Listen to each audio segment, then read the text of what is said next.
is a Learfield presentation of the Oregon Sports Network. And Oregon is going to play in the national championship game. Big Ten champions. Big Ten champs. National champions, yes. Oklahoma City bound the Oregon Ducks. Awesome day to be a Duck, man. Boom inside. Touchdown Oregon. He gets loose. Fires. Hit. Pops the three. Oh, yeah. It's all Oregon. This is Duck Insider. Duck Insider. It's about how to be a group of people that know how to love each other to the absolute fullest. Pleasure, joy to be with them each and every day. And I can't wait for the future. It's just fun to be a part of a community that cares, that is passionate, and when we come together, powerful things can happen.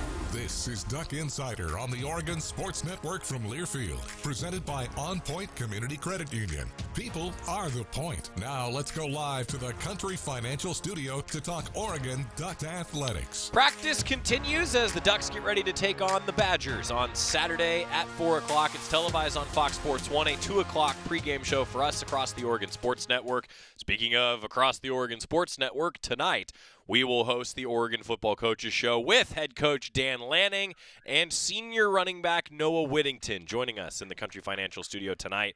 So join us across the Oregon Sports Network, the Oregon Football social media channels. Maybe you're watching Duck Insider on the Go Ducks YouTube. You can watch the Coaches Show tonight on the Go Ducks YouTube.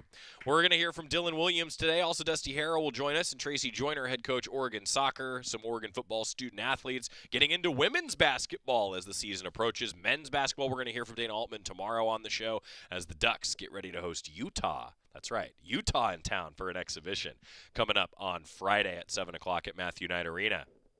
Dan Lanning after practice today, though. That's how we kick off today's Duck Insider. It's brought to you by the Willamette Valley Cancer Institute and Research Center. Every time we talk to Coach Lanning, better cancer care close to home. Dan Lanning after practice. All right.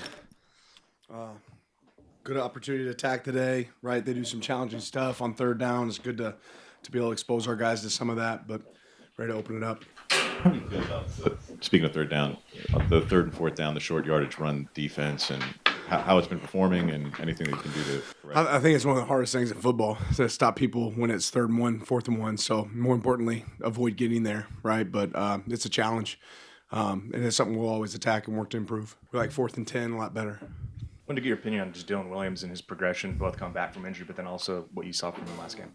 Yeah, consistently improving, and he brings an energy and enthusiasm when he steps on the field.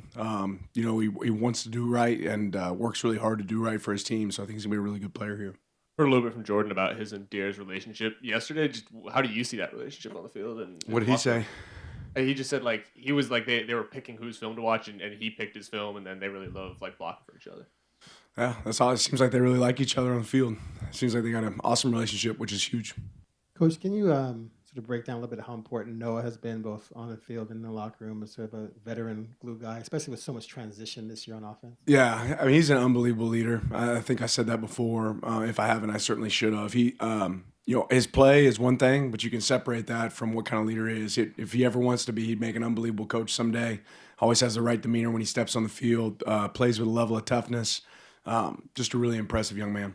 Talk a bit about the impact Tatum Tuioti's had on the defense this year. Yeah, Tatum never gets enough credit, man. He's an unbelievable player, big-time guy for us on the edge, always does his job, really takes the time and effort to know he's in the right spot on film. But he's one of those guys that we trust when he's out there on the field for us. Coach, after the loss and getting the win, I'm just wondering, was there any sort of big lesson or big thing that this team you feel like learned from that moment in the way that they played last weekend that you guys can take into this weekend against Wisconsin? No, a bunch of small lessons, but no big ones. Can you maybe detail what Jordan and Deere bring to the table that allowed you to trust them as true freshmen? Yeah, just the execution in practice, right? When you see guys do it at a high level in practice and play, with speed, do the job the right way, that allows you to say, okay, I can go see this guy on the field. But for every one of our guys that touch the field, it's got to show up in practice first, and it shows up in practice for both those guys. Talking about Jordan Davison and Deere Hill Jr., they both, out of the backfield, met with the media for the first time this week. We'll have those for you coming up. But I want to go to the defensive side first today. Dylan Williams, he was so articulate after practice in talking about his journey. Went through injury earlier this year, but I'm telling you, listen to these humble responses from a linebacker who's coming off maybe the best performance of his career against Rutgers. Dylan Williams after practice. Long wait to get to this point for you, Dylan. I'm just curious how gratifying last game was for you. Man, it was just a blessing, you know, after a year of being here, just really focusing on development and just getting a chance to showcase my talents, what my coaches have been, you know, working with me, with getting better and everything like that. So, what is it like mentally to trust that process, particularly when you were hurt earlier on, but like to trust it all the way through and to get into, you know, midpoint of the season, and, but to actually then see it through, like mentally the last 6-8 weeks, what was that like? It was definitely a stressful process, you know, just waiting my turn to play because I had a really good fall camp, so I was really expected to play a lot coming into the year. I was really running with the ones and just competing for a real starting spot here, and to get hurt like a week before the game, it was a lot for me, but my coach just told me trust the process and my time will come, so I just waited my turn patiently and see my boys like Jerry, my boy Bryce, Devin getting the ball out. So that really made me excited seeing them play. But knowing my time will come, it was exciting. What was that process like coming back from the injury, and how did you get through it? Really, it was just a process, just waiting, because the injury I had, it was more of a neck injury, so I just had to wait until my pain tolerance went down. It wasn't nothing serious, but it was just a matter of fact of dealing with the pain. So it took a minute for it to go down and me to be able to go back out there and be able to hit again. Mentioned expecting to have a big role. What can you contribute? Like, what are your strengths? What are the things that you do well that can help this defense? Well, I feel like I'm an all-around versatile linebacker, and I can play well in space. I can fit the run. I can cover, and yeah, I feel like I'm just an all-around linebacker, and I can help our team out in plenty of ways. And I'm here to help out whatever they need me with. Wait my turn if I play early, whatever. But I'm here to just help my team win and just compete with my boys. How would you describe the challenges of not just learning this defense, but the rules specifically for what you guys have to do? Because the linebackers in this defense are asked to do a lot in general, but the rules of stacking is just different than some other defenses that don't stack backers in the same way. Yeah, no, for sure. With our defense, we're the quarterbacks of the defense. So just really learning the scheme. Like I said last year, Coach Brian Michalowski, he was really hands-on with me and just teaching me the concepts. You know, I came later than the other two linebackers in my class. I was able to enroll in June. So they were just really hands-on with me going throughout that whole year, learning from older guys like Jeff Bossa and Bryce Betcher last year. So just getting to learn the scheme, it was a lot. Talked about the pain of your neck injury. Yeah. What's that feel like? What's that pain like? And is it tougher mentally to come back from an injury where it's like you don't have something that's like visually broken and it's more like a timetable sort of thing? So I was getting more like a stinger pain going down my left side of my arm, but everything was able to heal back. I'm 100% now. I don't have any type of pain going down my neck and my arm, but I do play right now. I'm pretty sure you guys seen the neck pad. So playing with the neck pad right now just to be cautious and just take safer measures. I guess the natural follow-up is, are you going to keep the neck pad? That's kind of a throwback to the 90s or something. Yeah, so I may keep the neck pad for the rest of the season just to be safe and make sure I'm protecting myself. So probably next year I'm going to go back to taking the neck pad off and playing my regular game, you know? But yeah. Now that you've had this debut and getting 5 tackles the first time out, where do you feel like you can improve? What do you feel like you can fix? If there was anything to fix specifically off this last game, but what do you feel like you can get better at even starting this week? Well, first off, I really want to give a shout out to my D-line, man. My D-line did their thing, gave me the opportunity to be able to eat. But I feel like it's a lot of things I can still work up on, like just my run fits and just key reads and just reading linemen and just seeing like the transition of where the play is going and just focusing really on my eyes. This is a stupid question, but going back to neck pads, when players of your generation see highlights of like old football, like of the 80s and linebackers wearing those, like, what do you think when you see like that generation of football playing and kind of like what linebackers used to look like? I feel like back in the 80s and 90s, linebackers were more downhill. They were more bigger bodies, like around 250, you know, just straight run stoppers. But I feel like now, especially with the defense that we play in, you have to be able to cover and fit the run and be able to cover fast receivers. You got to be able to cover fast tight ends like a Kenyon Sadiq and be able to play in space. So I feel like it just shows that they were just the run stoppers, I guess I'll say. But yeah.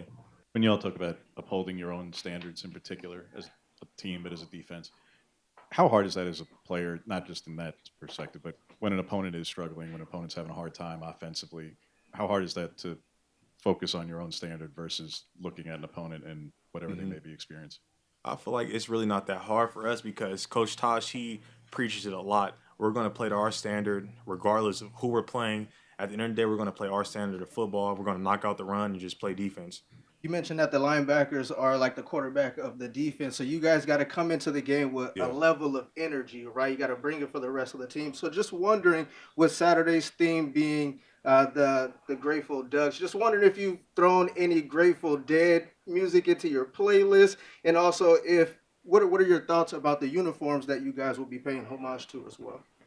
Well, first off, I say like Bryce Betcher always tells us, we got to bring our own juice. So we came out there bringing our own juice, playing out in New Jersey. We came out, bought our own juice, and I think the uniforms we got pretty sick. Like, it's cool. It's a blessing being at Oregon, being able to have access to things like that and uniforms like that and all the Nike gear. That's definitely a blessing for sure. Obviously, the Grateful Dead theme is probably something that's quite a bit before your guys' time. Yeah, not for sure. Have you seen any coaches or maybe GoDucks.com editors who have been especially geeking out this week? A little too excited about it. Yeah, I definitely have seen a little bit on Twitter, but I think it's a pretty cool. Like, just getting to wear that, it's just a blessing. But it's cool. I like it. It's really different.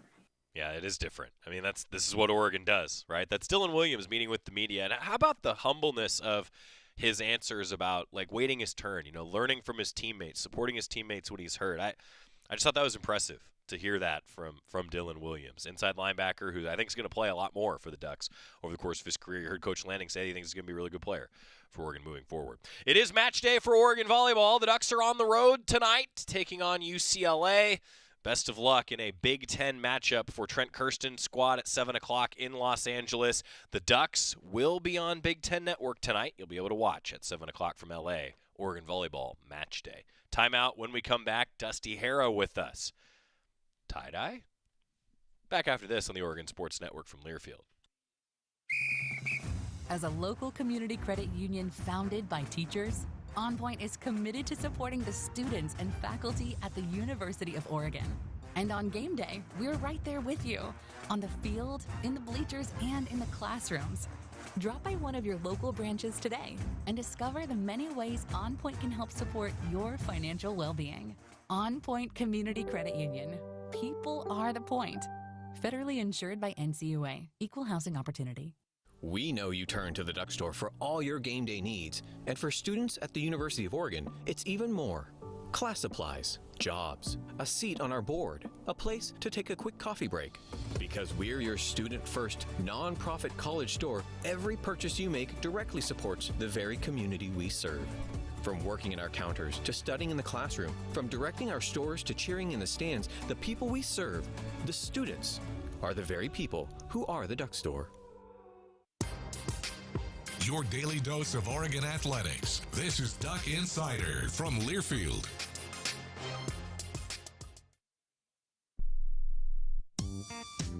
When I smoke weed, I get lost in the music.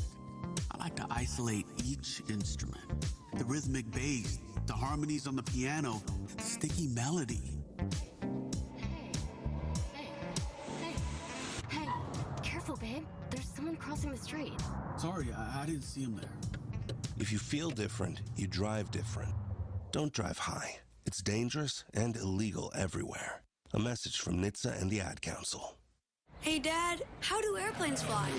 What's in this box? Is this tree good for climbing? How are babies made?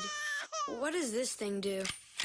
Kids are curious about everything, including guns. Talking to them about gun safety in your home is a good first step, but you can do more. Always keep your guns locked, unloaded, and stored separately from ammunition. Safe gun storage saves lives. Learn how to make your home safer at endfamilyfire.org. That's endfamilyfire.org. Brought to you by End Family Fire, Brady, and the Ad Council.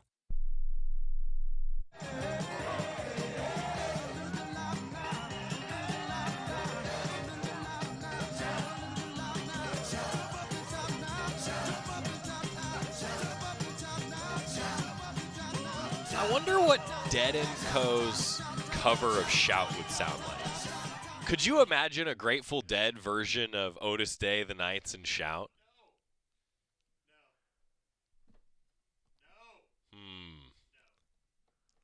Dusty Harrah will be roaming the Oregon football sidelines coming up on Saturday, as he does every game for us. Stuck Insider brought to you by OnPoint Community Credit Union. We're here in the Country Financial Studio, and we start out hard hitting with Dusty Harrah. When was the last time you wore tie-dye? Oh, boy. Out of the gate, coming with the hard-hitting question. Let's go! Dusty Harrah's here! I will say thank you for having me again and not kicking me off. I will say the last time I wore tie-dye would have probably been college? Yeah. At some point? Yeah. At some point in college? And you would have blended right in. Yeah. I would say that's where I'll go. Final answer is college for some sort of themed gathering. And we changed that on Saturday. The Grateful Ducks are in town. Of course, Dusty Harrah will be roaming the sidelines. It'll be under rain gear. Never rains at Autzen Stadium, but well, you're always I mean, prepared. Drizzle gear then. Right. It's just what I'll be wearing. Monsoon gear? Maybe. Right. You never know. You never know. Maybe. The last time I wore tie-dye was actually the last time I saw Bill Walton. True story. Oh, all right. And I thought about that. What a great memory, though. Yeah, somebody asked me, and that's why I asked you, when was the last time you wore tie-dye? Because, we're usually in green, yellow, black, gray, white. That's our color palette, right? Well, I got asked that, and I thought, well, actually, the last time I have a tie-dye Pac-12 shirt that a friend had given to me, and I wore it to shoot around because it was my turn to talk to Bill at shoot around, which was always a fun and entertaining thing. And it just hit me this week, thinking about that. Like, he would have thought this is so cool. Oh, he would have. Would have had a great time with it. And, I could only imagine, men's basketball's playing Utah, right, coming up on Friday night, exhibition open the season. And I know for a fact he would have come, he would have sat, he would have talked to people, signed autographs. And, that to me, as somebody who grew up in Santa Cruz, I'm well-versed in the Grateful Dead, right? But I just always now think of Bill because of my experience here with him. And so I gotta find a way to get some tie-dye in the attire coming up Saturday. He would have been telling stories of riding his bike down from Portland, seeing the dead in Autzen Stadium, a majestic day. He would have gone down the whole thing. Yeah. So maybe I think then our challenge for this week is, Jerry Allen, first and foremost, is a poet, Jerry. We know that about you. But now on the pregame show, my challenge, I think, is going to be, how can we work in some of those Billisms, It's Walton's world, man. Billisms are hard to work in because it is not a normal way to talk. No. He was the best, man. Yeah, anyway, so that's part of this weekend, celebrating the Grateful Dead. I know that your entire drive down from Portland, you'll be listening to the Grateful Dead. Yeah, it'll get me through a song. One song. The drive from Portland to Eugene on game day. One song. No, I actually, when I drove down today, I was listening. I threw on a little Grateful Dead just to immerse yourself. Get myself reversed in the Grateful Dead. My stepdad, he kind of got the Grateful Dead into me and my siblings at a young age, and so they're all songs that I'm familiar with. Good. So, but it will be. I'll listen to a little bit here and there. Dusty Harrah roaming the sidelines. Grateful Ducks, the celebration along with the Grateful Dead. A lot of connections to the community. The uniforms, I'm a fan. I like them. I think you're a fan too. Yeah, I think they're great. I like the tie-dye numbers, the O on the back of the helmet, the accents that are going to be there. And the shoes, the Air Maxes are absolutely incredible. When those came out, I was like, oh, those are going to be They're going to go quick. Seconds. They're going to go quick. There's no doubt. Now, Oregon football coming off, I think what was a palate cleanser against Rutgers on the road. After you've chewed on it for a few days, what were your takeaways? Initially, it was 750 yards of total offense, 415 yards rushing. That's impressive by any measure in any metric. And as it kind of settled in, you go, we're going up against statistically the worst team in the Big Ten over the course of the year. And they handled themselves to a historic degree, which is impressive. But as it kind of settled in, I was more impressed with what the defense was able to do because the offense of Rutgers is not a team that gets handled to 79 yards passing. That was a team that is, after 79 yards passing, is still fourth in the Big Ten in passing yards per game. Right. And they'd been putting up just crooked numbers left and right, especially through the air. The way that they were able to not just silence two of the better receivers in the pack or the Big Ten, but pressure the quarterback, stifle the run game. I thought it was actually more impressive now what the defense was able to do than a historic day offensively, which tells you that was a complete football game the Ducks played. And there, you said it, just what I was about to note. Like, it was, I think, a well-rounded, complete football game. And Coach Lanning felt that way afterwards. And now, okay, so you do that coming off a loss. I think if you watch Ducks versus them, you get to see some of the behind-the-scenes of how Oregon approaches a go-to-the-doctor type of week, right? And it was almost like the entire week had that theme. And I said this on our pregame show. I felt that way at practice, where it was like the team had the right mentality. Pancho Lalulu talks about, hey, you got to have some joy, right, and have some happiness, still have fun playing football. But then part of what makes it fun is when you're working hard and that hard work pays off. And I just felt like that theme of the week really came through on Saturday. I think one of the coolest things is that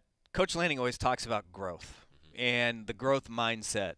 But to see it in practice in the Ducks versus them, I think everybody gets to see what that means when he says that, right? Which is there's an accountability that he holds himself to, the staff to, and the players to. And you saw that they answered in kind, and the players took it to heart. And it's not just messaging.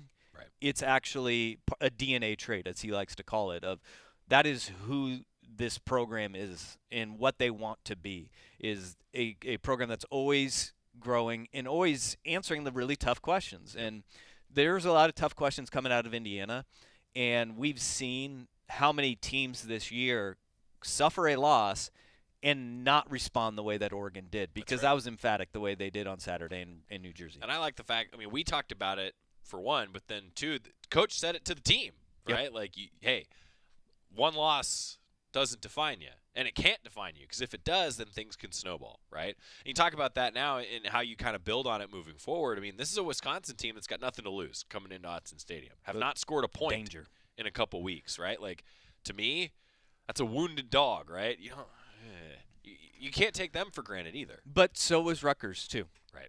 And it is kind of like you take everything statistically and you kind of flip it from one week to the next, where statistically Rutgers' offense was very productive and their defense was not. This week you look at Wisconsin's defense, their special teams, they are really good. And their offense is struggling right now. And you mentioned it. When you don't score in back-to-back weeks, like 0 points, not touchdowns, we're talking scoring in back-to-back weeks, they've got a lot of growth that they're looking at. But you're going to get a defensive challenge this week that was unlike the one that you got in a historic performance against Rutgers. Now it's going to be, all right, got to put it together again. And this is where you got to start stacking those performances one week after another and say, yeah, we got back after a loss to Indiana. Well, what do you do the following week? Well, there's the key. And that's it. Yeah, there's the key, right, is how do you maintain momentum consistently, which is what every team is always trying to do. But I think for Oregon, like, I'll be honest, like, I said the turnover battle was going to be a key at Rutgers. Well, what happens? It's a turnover on the first drive that leads to 3 points for Rutgers. And I think all of us were kind of like, okay, well, let's see how you respond. And so, again, like, even that point in that Rutgers game, it's like, well, that wasn't the consistency that Oregon's looking for in terms of taking care of the ball and hitting some of those explosive plays, being ahead of the chains, leading to quality third down performances, right? And I say all that as just to note, like, that's, I think, the goal this week, is that well-rounded consistency. Yeah, being well-rounded is like that's your goal, always your goal. But how does that translate? And I think you go back to what you just said, and this is what well-rounded teams do, is after that Gary Bryant fumble, which he had good control, sometimes the defense makes a good play too. Yeah. Right? Yep. Sometimes a helmet on a football is going to do a weird thing in a ball carrier's arms. But the response, and to the point of well-rounded, what was the defense's response? It wasn't, oh boy, and probably what a lot of Duck fans were thinking at that time when the fumble happened was, oh boy, what's going to happen next? It was, all right, Rutgers has got these skyscrapers on the outside that are 6'6" and 6'4", and they're going to go and they're going to try to take a shot on first down. Then they try to go and take a page out of Indiana's playbook and run that 10-yard timing out on second down. Third down, they go back to the jump ball. not a single one was successful, Right. and it was because the defensive backs and the defensive line got pressure on the quarterback, made him feel uncomfortable. That was, all right, you guys stumble, we're going to pick you up and we're going to carry you. That is what the well-rounded aspect is, and that's what you love to see, especially on that first drive. It's not how anybody wanted it to go, but I think that it showed us a lot about this team and how they respond to adversity. Here's one for you. So something that you and I have talked about before, like you've been on the sidelines and it's a different view and feel for how the team is, right? Well, one thing that though I think stuck out to all of us and has over the course of this entire season has been blocking, downfield blocking. So Dusty was running the sideline with Noah Whittington and Jordan Davison during that play where Jordan Davison, great block, sprung Noah Whittington. And I wanted to ask you about that because it's fun for me to think back on some of those moments where the team just gets so into one play, and it may not be for the reason that we all think, like scoring a touchdown. Instead, in that moment, I think the entire team, at least based on looking through binoculars from the booth, the team was like, oh, Jordan! And now we saw a little bit of that in Ducks versus them. You were down there for that. So, what do you think has been that development point, I guess? Like, to me, it has now been a consistent emphasis, but also a consistent successful outcome for Oregon, that downfield blocking. Yeah, I mean, we talk about it like with defense in the NBA, is that like it's a want to, right? And some guys have it and some guys don't, right? That want to within you, and just the ability for somebody to understand leverage. And they got that in spades on this team, whether it's on the perimeter or it's in the backfield. And for Jordan Davison I don't think people really understand how hard that is for you're on offense and you're running full speed at a defender who is in space, who is shifty because it was a defensive back, he just has to take one step either way and you whiff. Right? But the first part is understanding the ball carrier behind you and knowing where he wants to take the football and then just kind of taking that off. But what Jordan Davison did when the defensive back tried to shift to get to the sideline to get to Noah, he just went, nope. Right. And he just barreled into him. And it's timing, it's spatial awareness, it's sheer athleticism. But mostly it's like you got to have that ability to just sit there within you somewhere. It's like, no, I'm a blocker, and I'm going to do what it takes to get my guy to the end zone. I think it just reflects so much about what Oregon's program is on multiple levels. A few of those levels being one, we talk about a lot of freshmen that are hitting on these blocks, right? That demonstrates, one, great athleticism, as you said, but it's that want factor. I just think it's so illustrative of when Oregon is at its best, plays like that get made. That's probably true of every team, but I think particularly under Coach Lanning, the fact that a lot of younger players are doing that, it says a lot. No doubt about it. And what I love is that these guys, they get rewarded in one way or another. After you make a play like that, there's going to be a payoff for you somewhere else, whether it's somebody else making a block for you. I mean, we've had this in previous games where Noah Whittington has laid that block that has sprung somebody to make a big play, and he gets rewarded later. In that Rutgers game, it was, all right, Jordan Davison, it's your turn. Rattles off a 67-yard run, and then it's like, no, we're going to make sure you get to pay dirt. Boom. Next play, 20 yards later, he's in the end zone. And when you sacrifice your body for somebody else, they're going to be willing to do it for you too. And that I love that about this team. And we see it on the offensive side. We see it on the defensive side. And on the defense side, it's really hard to manufacture those opportunities for success. But one thing I do love is that whether it's coaches or teammates, they'll always applaud the guy who made the play to make the play, right? Yeah, that's right. Yeah. Network-wide pregame at 2 o'clock, 4 o'clock kickoff when Oregon hosts Wisconsin. Dusty Harrah, of course, will be roaming the sidelines. He'll be with us. Keys to the game, what do you got? Boy, I think really for Oregon's offense, it is to operate efficiently again. And I thought the playmakers made plays, but up front, the offensive line, they handled their business. They ran with tempo. They ran with pace. The variety of formations that we saw, and they were able to execute quickly. That efficiency, I think, is key there. And then on the defensive side of the ball, it is be relentless, man. I mean, you said it. I mean, this is kind of the wounded dog coming to Autzen Stadium. A team that has nothing to lose is scary. And we saw last year, it was a dogfight in Wisconsin. Sometimes it's the styles make fights, right? And you can't just walk in and throw a haymaker and knock the opponent out. You know, this may be a Wisconsin team that has a ton to prove, and you have to be ready and be relentless from start to finish. Dusty Harrah, great stuff as always. 2 o'clock pregame, 4 o'clock kickoff. Never rains at Autzen Stadium, buddy. No, but I'll be wearing stuff to make sure I'm dry. Prepared. That's right. That's right. That's right. That stuff will be tie-dye, by the way. Timeout here on Duck Insider. When we come back, we're going to talk a little bit of basketball, a little bit of soccer, and more football on the way on the Oregon Sports Network from Learfield. Dear Truckin' Awesome, Toyota Tundra's got heart-pounding horsepower. Tacoma is one rugged ride, and the 4Runner is tough as nails. Truck yeah. Find yours at Toyota.com. Toyota, let's go places. As a local community credit union founded by teachers, OnPoint is committed to supporting the students and faculty at the University of Oregon. And on game day, we're right there with you, on the field, in the bleachers, and in the classrooms. Drop by one of your local branches today and discover the many ways OnPoint can help support your financial well-being. OnPoint Community Credit Union. People are the point. Federally insured by NCUA. Equal housing opportunity. Dear Truckin' Awesome, Toyota Tundra's got heart-pounding horsepower. Tacoma is one rugged ride, and the 4Runner is tough as nails. Truck yeah. Find yours at Toyota.com. Toyota, let's go places. Back to the Country Financial Studios in 60 seconds. This is Duck Insider from Learfield.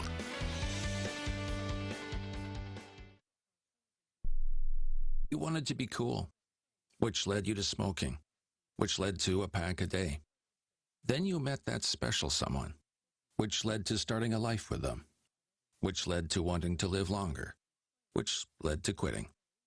Then you heard you may be at risk for lung cancer, which led you to getting a low-dose CT scan. If you smoked, get scanned. Talk to your doctor and learn more at savedbythescan.org. Brought to you by the American Lung Association and the Ad Council. When your car is making a strange noise, no matter what it is, you can't just pretend it's not happening. That's an interesting sound. It's like your mental health. If you're struggling and feeling overwhelmed, it's important to do something about it.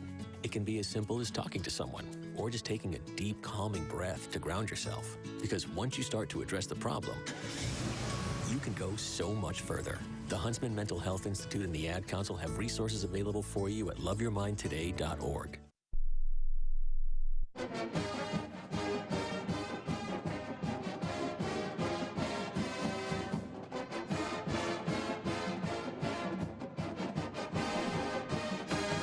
It's Duck Insider, presented by OnPoint Community Credit Union. Joy Mack in the Country Financial Studio. Oregon soccer season rolls on, and we sat down with Tracy Joyner for our weekly conversation following, I think, a productive weekend and heading into a rivalry matchup with the Huskies. Coming up, Tracy Joyner.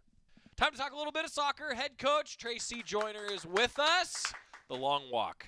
I always describe it as the longest walk in the athletic department, having to come here and chat with us, and especially for you when it's – have you figured out it's for sure like 10 steps? It's 10 steps, yeah. You counted? Yes. Oh, it's right there. 10 steps. That's a workout. So, I mean, it's a quarter mile from the field office, though. So, is it? Yeah. Okay. Yeah, so you got to go all the way around. So you can run that in like 10 seconds. That's exactly right. Yes, 100%. 100%. What's your route? Do you run through Autzen? Do you run around Autzen? I usually just go through Autzen unless, when I'm feeling energetic. Right. Otherwise, I drive when I'm feeling lazy. Right. So, but also you could do the ramps at Autzen. Some people will run the ramp like up and then back down. Yeah, you could do that. These are the things that everybody thought that they would get during this segment, how we traverse the Autzen-Pape complex. That's right. Around here. I did stop at the Duck store before I came here, though, to get some of the new Grateful Dead apparel. When was the last time you wore tie-dye? Oh, yesterday. You guys, I went to Berkeley. I love tie-dye. Come on. So it's so funny that you say that because everyone was kind of asking me, and I was like, I grew up in Santa Cruz, right? Like, yeah, it's part of my wardrobe. It's a staple. It's a staple for me at this point. Did you ever meet Bill Walton? No. You would have loved him. I'm sure I would have. First of all. Yes.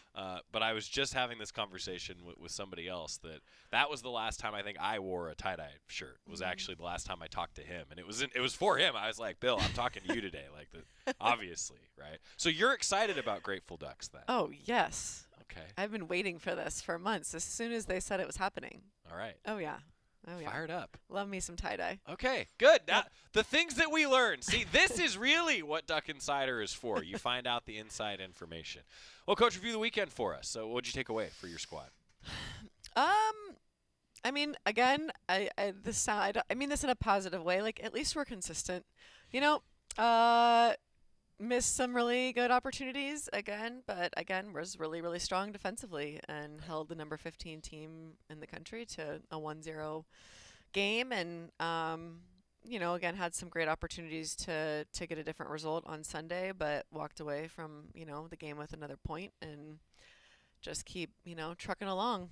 What's been the key to your defense? Like, as we approach now toward the end of the season, what has been the key with some personnel changes throughout? Yeah, I think when we look at, you know, our defensive organization from day one of preseason until now, really defending is the only like black and white part of the game to me. Like, when this happens, this has to happen. And so in my, I don't know, I guess philosophy, it's something that's the most important thing because it doesn't really change. Like, and it's something that you can really, really be super disciplined about if you choose to focus on that. Sure.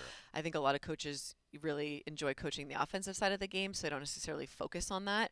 But for me, that's just always something that I think, you know, is an important piece because it's when this happens, this has to happen, and there's no other reason. You know, there's nothing else that can happen. So like the fluidity of being in possession, you know, is a totally different side of the game than the defending aspect where it has to be pretty black and white. Well, and the adage of like defense travels, right? That's kind of what you're talking about, I'd imagine, right? I mean, it is the consistent piece to most sports, and it wins championships as a result, right? It does, and the organization is. I mean, I think I've encouraged our team to celebrate those moments in the game where, because of our organization, we are able to transition forward and generate a really good opportunity on goal because it's quantifiable, you know, in a really subjective game. So I enjoy that piece, and I think we're now starting to celebrate. Like, it takes a lot of patience, right? Because defending is a lot of shifting, it's a lot of moving, it's a lot of like extra effort, and you kind of don't want to put in the extra effort, but then when you do and it pays off, it's a really good moment to celebrate. And, you know, we want to reward our behaviors that we're looking for, and unfortunately they don't always end up in a goal for us, but we do deny really, you know, great goal scoring teams good opportunities. Yeah, I feel like, you know, if you divide the game in half, right, like the defense, I guess overall you've been happy with it this season, particularly this weekend, I would guess, right? Yeah, I mean, I think with Wisconsin we knew going into that it was going to be one of the best teams that we had played against. You know, obviously every team has really like special players here and there, but in terms of like a collective team, you know, we thought Wisconsin was going to be, you know, the most organized, and so yeah, I think we were really happy to get, you know, a result like that. You know, we always want something different when we lose, but again, like they're so talented, you know, so it was a good result in a lot of ways. And then coming into the Minnesota matchup, I wanted to ask you about Carly and goal. And I mean, anytime you get a PK save like that, it's worth someone like me asking a coach about. So maybe let's start there, and then I have a couple other things for you. Yeah, I mean, Kaylee and I have been at the same school now, I guess, for like 4 years, and this is her first PK stop, so it was pretty awesome on senior day to see her rewarded with that, and that fired me up. I know it fired her up and our team, you know, because I was, again, we were like, no, we're here again, unfortunately. So that was really the first one? Yeah. Huh. And she's faced quite a few, you know, but those are, you know, penalties are that's hard to stop. It's yeah. But, you know, I was so happy for her to keep us in the game and just get rewarded with that. And it was just a big moment for her and our team on senior day. I said Carly, I meant Kaylee. I wrote down my notes and can't read my own handwriting. That's okay. But I wanted to ask you about her season too, like, because coming with you from Davis, I know that has to be a special bond, but also there's some pressure that comes with that, I'd imagine. How's she done with that? Yeah, no doubt. She's one of the most like mature people, you know, and players that we've had. Even, you know, and I've known her before that. She was a student at St. Ignatius High School when I coached that team in 2019. How about that? Yeah, and she couldn't play on the team because of like a weird U.S. soccer rule. But she was like, "Can I like kind of hang out?" And I'm like, "Yeah, sure." So I've known her for a really long time now at this point, and she's just a great person, great leader, very matter of fact, and just kind of a no drama, just awesome, lots of integrity. So it's been great having that, relationship with her as a captain and a leader, and just knowing we can count on her to come up, not just in big moments on the field, but just have really like level-headed leadership, as a liaison between the team and our staff. Well, and then also I imagine that liaison, to use that analogy too, with the defense, right? Like it kind of all starts from the back there. What's that communication been like over the course of the season? Especially, I asked this knowing like you've rotated. You've had to rotate with injuries and whatnot. Yeah. I mean, part of winning games at this level is knowing how to win games, and that really comes down to the details of defending a lot of the time. And I think Kaylee's got, it took some time, she didn't know her first year at Davis, like necessarily how to win games and how to close out games, but, through her maturity, and she's such a student of the game, she watches a ton of film. She always asks questions. She's one of the first players always out of the locker room, getting extra touches when she needs to. And, so for her, knowing how to win games and just organizing the defense in terms of like when to step, when to drop, when to delay, and what side of the player they need to be on based on the service. Like, she's just got such great awareness, and she's very good at organizing not just the layer right in front of her, but like into the midfield and up top as well. Tracy Joyner with us, talking Oregon soccer. Washington, the opponent, coming up Sunday at noon. I mean, it's the Huskies. It's Ducks, Dogs. It's a rivalry. What can you tell us? I mean, they're undefeated in Big Ten play. For now. And so I know that there is a lot of motivation. We've got 2 UW transfers on our roster. And, yeah, just the rivalry alone, and just knowing, we've got a lot of pride to play for, and I think it's going to be a really good game. And I know, they've got a lot of talent, obviously. They're undefeated in the Big Ten, but I'd be nervous to play us, just going into this. They've got the Big Ten tournament coming up, NCAA tournament, those types of things. And, we're the last hurrah in the Big Ten for them, and we could spoil a lot of things, hopefully. And y'all are in every game with your defense. Oh, yeah. That's what, like, again, as the old adage goes, you just muck it up. You stay in the game. You never know what's going to happen. That's exactly right. Just, yep. One of these opportunities, as we've said now a couple times, is going to go in the back of the net for you.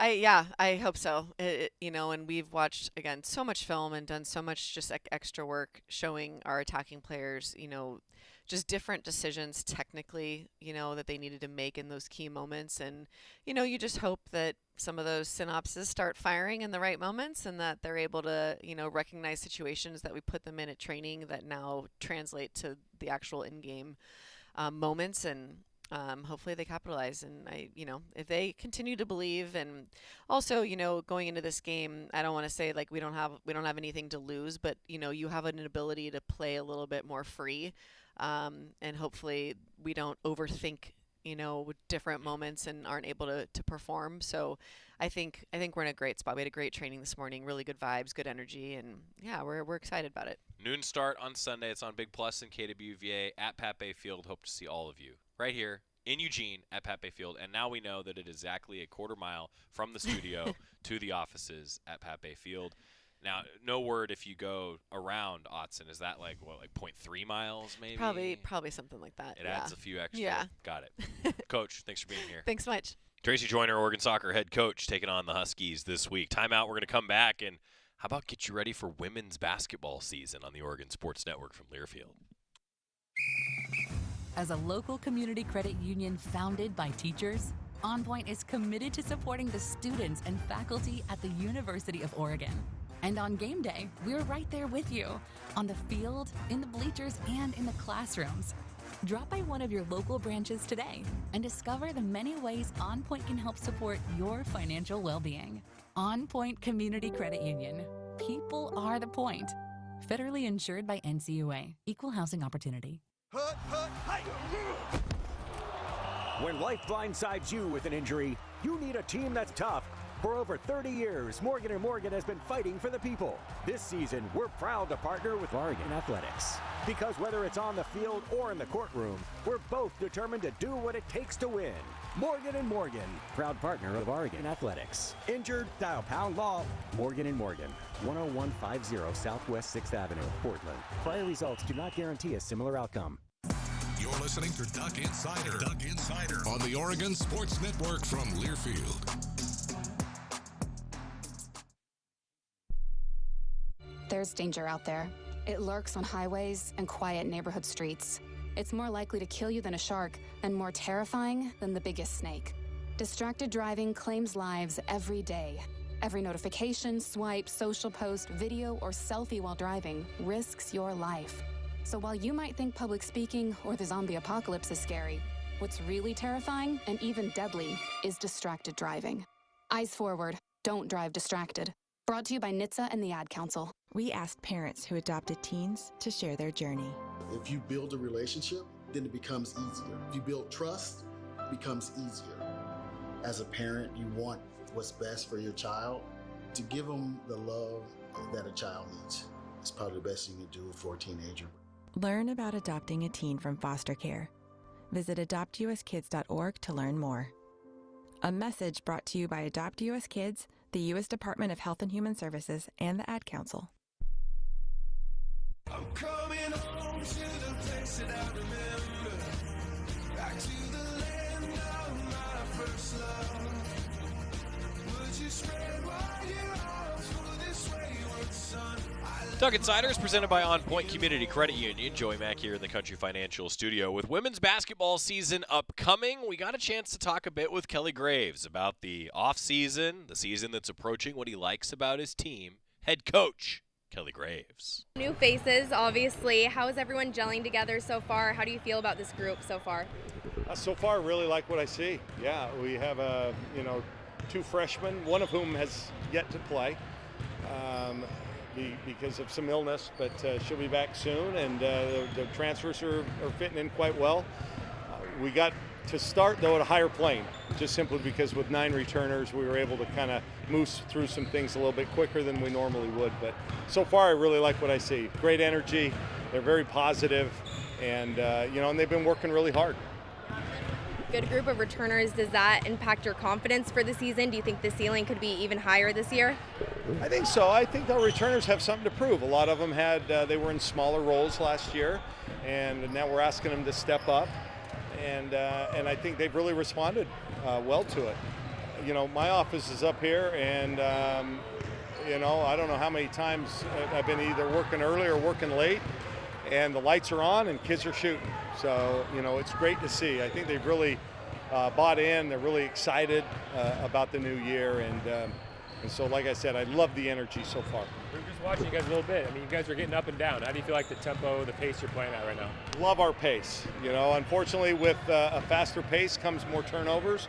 But right now, we're at through 15 practices. I just got done statting all the practices. We're nearly a 2-to-1 assisted turnover rate. So it also means we got to start making some things happen defensively. But I love what I see so far, and I think they enjoy playing a faster pace. A lot of kids are getting involved, a lot more ball handlers, decision makers. Our spacing's been good. We still, all these things are things we got to continue to work on, but like I see, it comes and goes, but for the most part, they've been picking it up really well. When it comes to taking care of the ball, Katie Fiso is somebody who's going to be a key player for you, and she just seemed to have a presence during what we were watching as well, too. Just a little more vocal. How's she emerging, I guess, as she goes into this next year?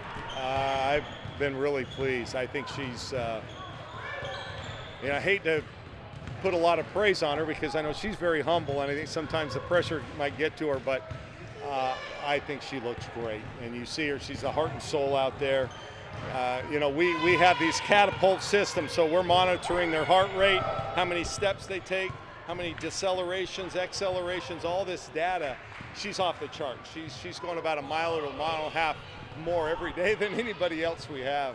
That's just kind of who she is, but I love how she's playing in transition. She's got a good sense for when to take it herself, when to create for somebody else. And, and you just saw the energy and the excitement and the enthusiasm she brings, and I think that just is contagious with the rest of her team. And that's why they did so well today. I mean, you saw them go 5 in a row against the competition. What's your process like for getting these freshmen to the team? I mean, you've got a couple here, and Sarah was on the mic, but how do you balance that between like the leaders on the team and then what you do? Yeah, well, it's tough sometimes when you have this many returners. The freshmen are naturally going to be behind. It's kind of the way it used to be. You'd bring in freshmen and they would, you assimilate them little by little. And with only one freshman playing, you kind of got to get them up to speed as quick as you can, and they struggle sometimes. Her head's been spinning, Janiyah in particular, but had a great sequence out here, is playing well. She loves the game, works hard. She's a real gym rat. She's a worker. So we got a lot of workers, and when they're workers, they'll figure it out. Where does that step up come? How do you help them take that? Well, there's competition every spot, so they kind of naturally have to step up, right? Figure it out. We spend a lot of time in the film room. They're welcome to go up and work with their, watch film with their coaches, position coaches, as often as possible. And it comes. It's a process. We're 15 practices in, which means we have 15 more until our first game. So we're halfway there. Going back. Harrah and Katie are two of the players that will be stepping into some bigger roles this season. How have you kind of seen them improve, and I know they were guarding each other out there, how have you seen their competitiveness help each other get better? Yeah, and with that, Katie and who else? Ari's had a great fall, shooting it really well. We're trying to pick up our defensive intensity. We're doing some more things, a lot more trapping. We're trying to create some offense off our defense, and Ari's really good at that. Her anticipation is among the better on the team. And then Katie, her first priority is to run the club. What she gives us defensively is a bonus, but she's doing a great job there. But yeah, I've been really pleased with Ari. She's earned more playing time for sure. No question about that. What's the competition looking like for guard minutes? You guys have some younger players, some vets, and it's got to be impressive what they put together, but it's going to be hard to crack that rotation, I'd imagine. Yeah, and then one of our key players, Avery Kane, has sprained her ankle. It was her first sprain, and for those of you and for all your listeners and viewers, the first time you do your ankle, you feel like the world's coming to an end.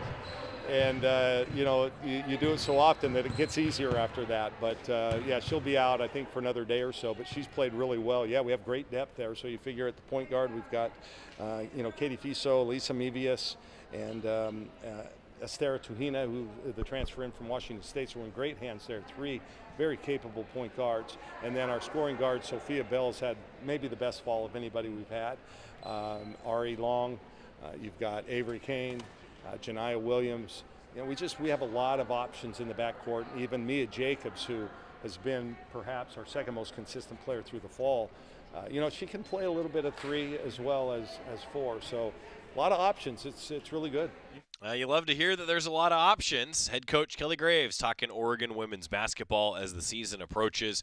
I'll tell you what, I think this is going to be a fun team to watch. I've talked a little bit with Chris Clayton and Bev Smith, and they are both really excited to be back around this team that has so many returning faces. That makes it fun. Time out here on Duck Insider, and when we come back, a look at the week ahead here on the Oregon Sports Network from Learfield. At Shadow Hills Country Club, we're more than just an award-winning golf course and practice facility. Our events team offers all-inclusive event pricing that allows us to take care of all the details while you enjoy your event. Our indoor and outdoor venues offer you a wide variety of fully staffed options that put the focus on you. From weddings to business and social events, at Shadow Hills Country Club Events Center, you get the benefits of a resort atmosphere and amenities in a peaceful country setting, just minutes from downtown Eugene. Call for a tour today or visit shadowhillsevents.com. Hey Duck fans, at Country Financial, they make insurance easy. Whether you're shopping for home, auto, or more, their representatives will take the time to understand your specific needs and explain what options work best for you. Worry less and feel more confident knowing you're covered. Visit countryfinancial.com to get started today. Experience more with Country Financial. Auto and home insurance policies issued by Country Mutual Insurance Company, Country Preferred Insurance Company, and Country Casualty Insurance Company, Bloomington, Illinois. Don't go anywhere. Duck Insider continues after these messages on the Oregon Sports Network from Learfield. You say you never give in to a meltdown and never fill your feed with kid photos. You say you'd never put a pacifier in your mouth to clean it and never let them run wild through the grocery store. So when you say you'd never let them get into a car without you there, no, it can happen. 1 in 4 hot car deaths happen when a kid gets into an unlocked car and can't get out. Never happens. Before you leave the car, always stop, look, lock. Brought to you by NHTSA and the Ad Council. Let's take a moment to breathe. Deep inhale. Extend your spine. Remain focused on what you're doing. If safe to do so, exhale slowly, leaning to one side. Inhale back to center. If safe to do so, exhale slowly to the opposite side. Find mental health resources at loveyourmindtoday.org. This message is brought to you by the Huntsman Mental Health Institute and the Ad Council.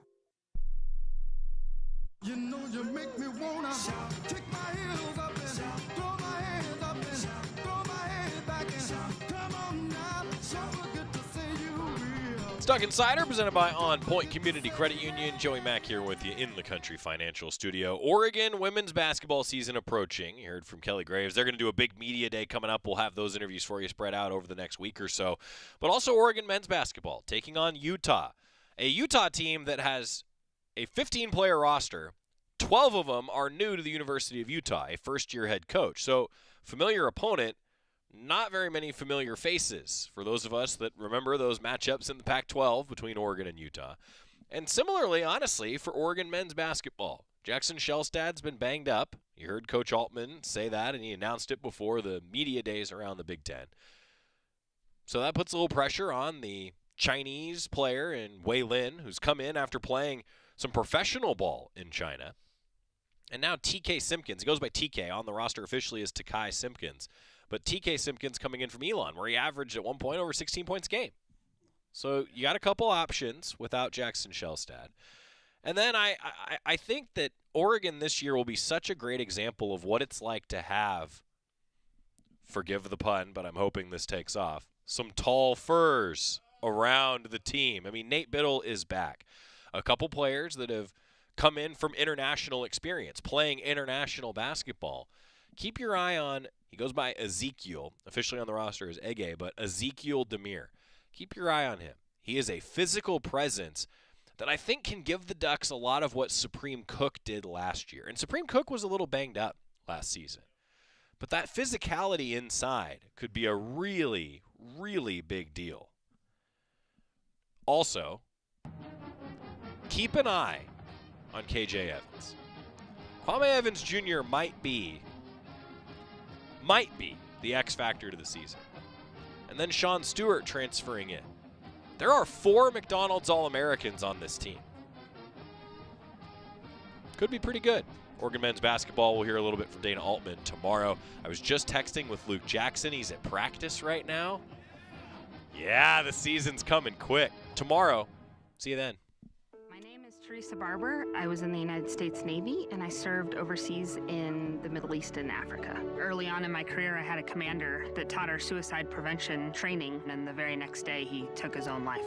90% of suicide attempts involving a gun are fatal. My way of continuing my service is to help protect my community by being a responsible gun owner and by storing firearms safely. Store all your guns securely. Help stop suicide. Brought to you by End Family Fire and the Ad Council. This message is for Shauna, my mom who just finished her high school diploma. I wanted to say I'm so proud of you for finishing school. You told me it's never too late to achieve your dreams. I hope to make you as proud as you have made me. When you